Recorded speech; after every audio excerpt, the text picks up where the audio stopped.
Hai semuanya, gimana kabar kalian? Semoga selalu dalam keadaan baik. Jadi welcome back ya teman-teman di segmen analisa pagi, dan seperti biasa di video kali ini kita akan update lagi untuk news dan juga pergerakan dari market, khususnya market Bitcoin.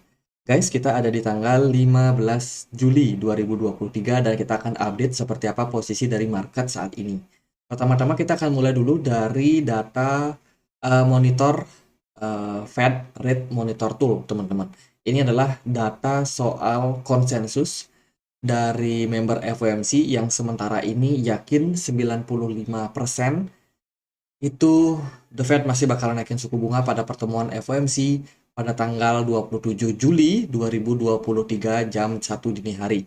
Teman-teman, ini data yang cukup penting untuk kita lihat. Jadi market sekarang udah menghitung nih, wah ini The Fed masih bakal naikin suku bunga satu kali lagi sepertinya.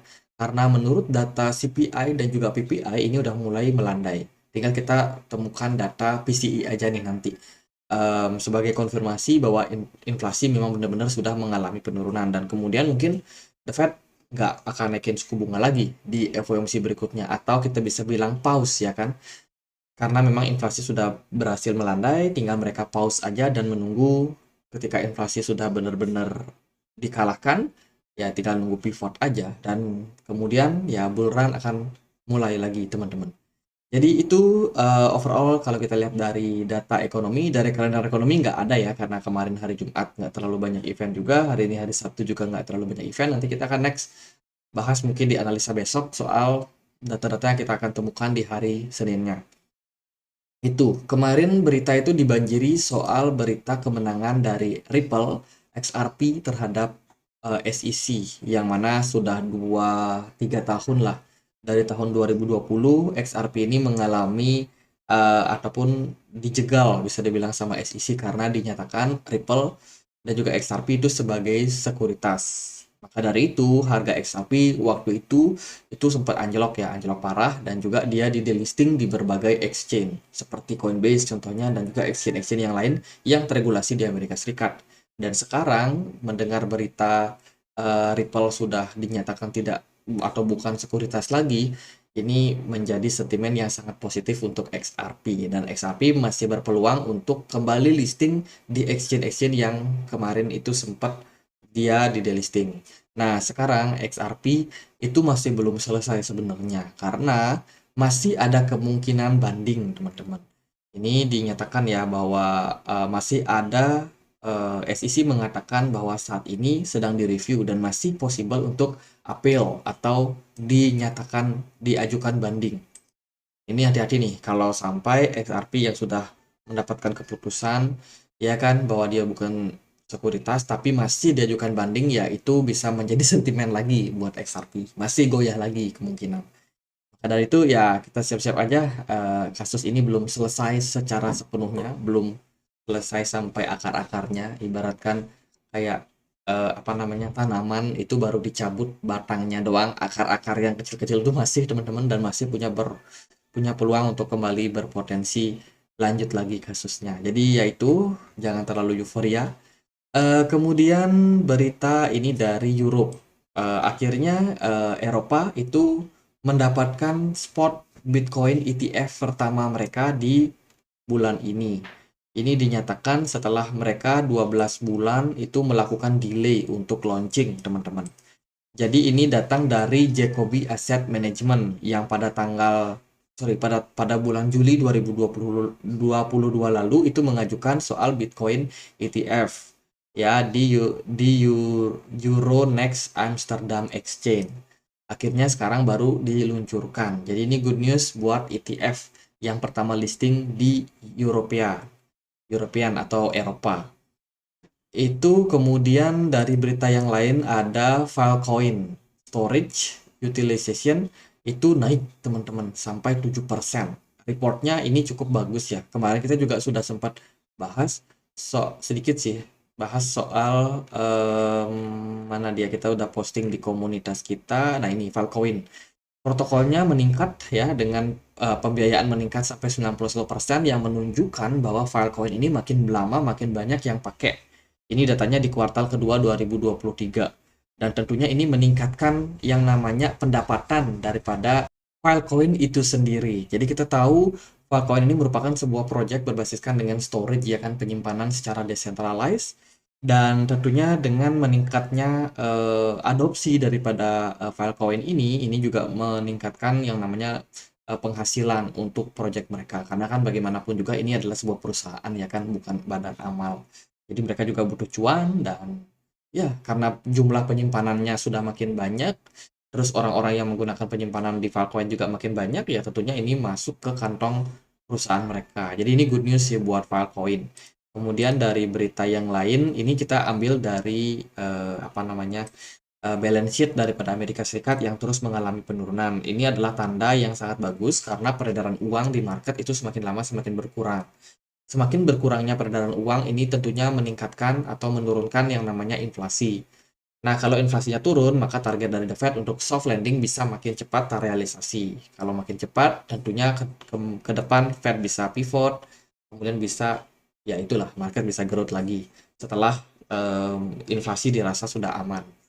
Kemudian data terbaru dari sentimen. Market komunitas kripto saat ini sedang terpecah menjadi beberapa arah, terutama pertarungan soal bear and bull, teman-teman. Jadi bull market versus bear market untuk saat ini, karena dari sentimen sendiri banyak yang melakukan spekulasi, ada juga yang melakukan taking profit, dan ada juga yang baru lihat market naik, mereka langsung beli. Jadi dilihat dari indikator volume perdagangannya itu sangat-sangat tinggi, di mana orang yang pasang short and long and short itu juga sama-sama posisinya, teman-teman. Jadi bisa dibilang lagi dalam pertarungan. Ini kita juga nanti akan coba lihat ya seperti apa posisi daripada market. Kemudian berita terbaru juga ini dari SEC mengakui aplikasi ETF BlackRock Spot Bitcoin. Wah, ini kongres nih. Tertanggal 13 Juli waktu Amerika setempat. Jadi kemungkinan itu kemarin sih datanya baru rilis, dan akhirnya ETF diakui ya teman-teman. Ini juga bisa menjadi sentimen yang positif buat market. Setelah itu Larry Fink sebagai CEO BlackRock langsung diwawancarai, dan dia itu mengatakan bahwa kripto akan melampaui mata uang internasional karena permintaan global. Wih, ngeri nih. Udah mulai jualan Bitcoin nih. Semoga aja nanti market kripto juga ikutan naik ya, dari Bang Larry Fink, BlackRock Chairman and CEO. Jadi itu beberapa good news teman-teman. Overall kemarin kita juga udah banyak sekali update soal berita, terutama dari market Bitcoin. Jadi kalau teman-teman merasa ketinggalan nih berita-berita terbaru, bisa cek aja langsung di kolom deskripsi, kita punya komunitas Telegram. Silahkan untuk join dan juga subscribe apa namanya, kita punya channel ya teman-teman, update news Bitcoin, karena di sini kita selalu update berita-berita terbaru untuk dunia kripto. Jadi kemarin yang rame itu bahas XRP yang menang sidang. Semoga kedepannya Cardano, Solana, BNB, Matic itu juga nyusul ya teman-teman. Volume perdagangan daripada volume perdagangan daripada XRP kemarin melonjak sangat-sangat tinggi. Kemudian juga ada berita ataupun apa ya namanya, data dari ini sih, data dari Fear and Greed Index, teman-teman. Di sana kita juga sudah sempat spill ya bahwa posisi market saat ini dalam posisi greed, 60 loh poinnya. Artinya apa? Artinya adalah sekalipun kita tahu sentimen market sangat positif, tapi hati-hati teman-teman. Sebab market yang naik itu akan selalu dimanfaatkan oleh para traders dan juga spekulan jangka pendek untuk taking profit. Bagi yang long investor ya nggak terlalu terpengaruh sebenarnya, tapi yang jangka pendek, nah itu pasti akan berpengaruh tuh, karena ketika market dengan sentimen positif, market dibawa naik, dadadadadad. Nah ini bakalan ada orang-orang yang kita udah capai waktu taking profit, akhirnya mereka jualan. Kalau yang melakukan itu dengan jumlah besar itu cukup berpotensi bikin market anjlok. Makanya ya itu harus hati-hati sih teman-teman. Kemudian ini return, kita ingatkan kembali, return di bulan Juli itu masih cukup dominannya hijau ya teman-teman. Semoga closing time frame monthly-nya di bulan ini juga hijau. Terus berita dari ini Celsius dan juga Alex Mashinsky yang ternyata itu sudah didakwa sebagai penipu dan juga penawaran serta penjualan sekuritas tidak terdaftar. Akhirnya Alex Mashinsky pakai baju oranye kemarin ya. Kemudian itu Binance juga berulang tahun kemarin, yang ke-6. Jadi kongres, semoga makin sukses, semoga tidak dijegal lagi oleh banyak yang namanya perusahaan, ya sebagai perusahaan yang tidak terdaftar ya teman-teman. Jadi itu news dari market, kita akan coba lihat posisi dari Bitcoin hari ini. Kemarin indeks dolar kan drop tuh signifikan. Tapi kita udah eh, lihat juga sih sebenarnya potensi daripada kenaikannya ini udah mulai muncul lagi karena dilihat dari MACD ini udah mulai dalam posisi yang jenuh jual. Maka dari itu hati-hati sih kalau di hari Senin nanti akan ada sedikit recover harga daripada di XY yang udah nyungsep cukup parah.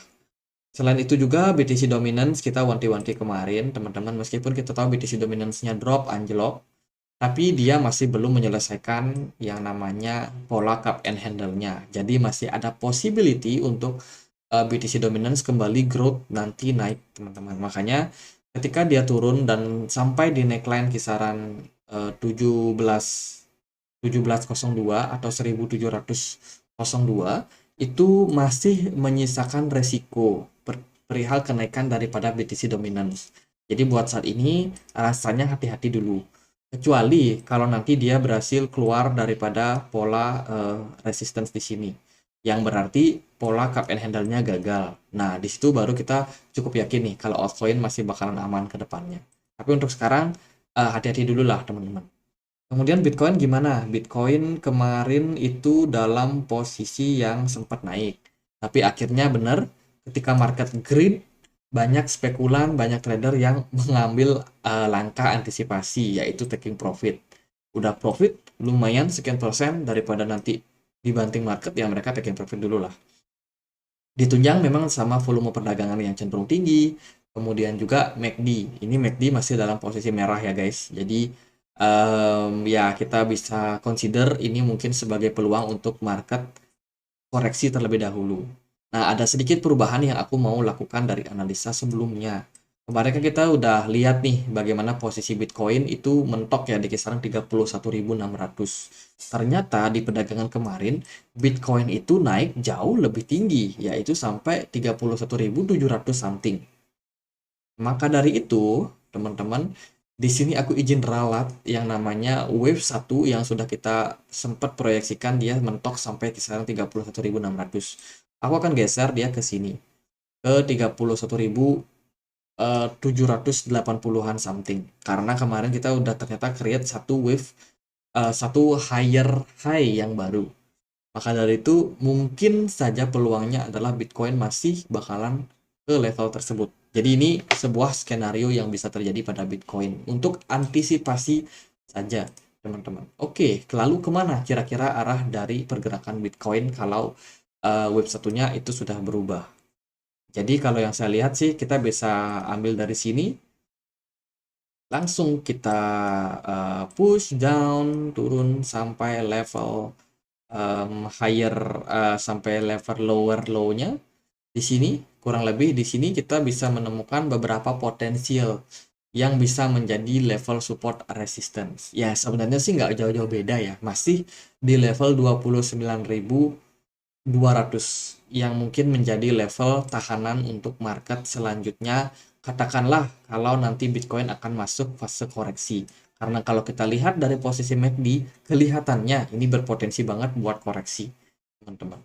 Jadi level 29.200 sama level 28.400. Jadi di range tersebut berpotensial menjadi level support buat Bitcoin berikutnya. Jadi ya nggak jauh-jauh banget lah turunnya. Semoga aja memang ketika koreksi market ya memang nggak jauh-jauh banget untuk koreksinya teman-teman.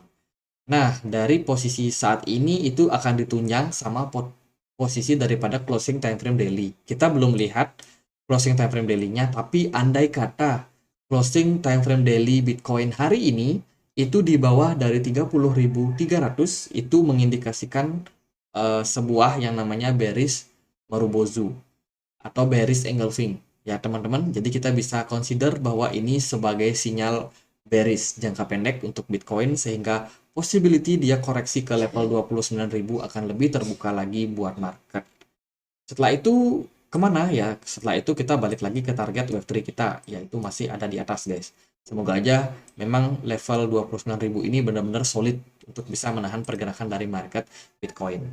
Yang koreksi nggak cuma Bitcoin kok, kebanyakan kemarin juga yang udah cuan-cuan itu taking profit nih, terutama XRP yang hari ini udah nyungsep Ya kan, dia udah turun lumayan dalam, bahkan dia udah melampaui Fibonacci 61,8 di 0,75 dolar. Itu mengindikasikan bahwa XRP akan masuk fase koreksi jangka pendek saja. Setelah dia mencapai taking profit ya, target taking profit, kita udah bahas sebenarnya XRP di kesempatan sebelumnya. Kemudian BNB, mana dia BNB? BNB juga so far udah mulai koreksi. Kemudian ada Cardano, ini kita udah sempat bahas Cardano ada potensial apa namanya?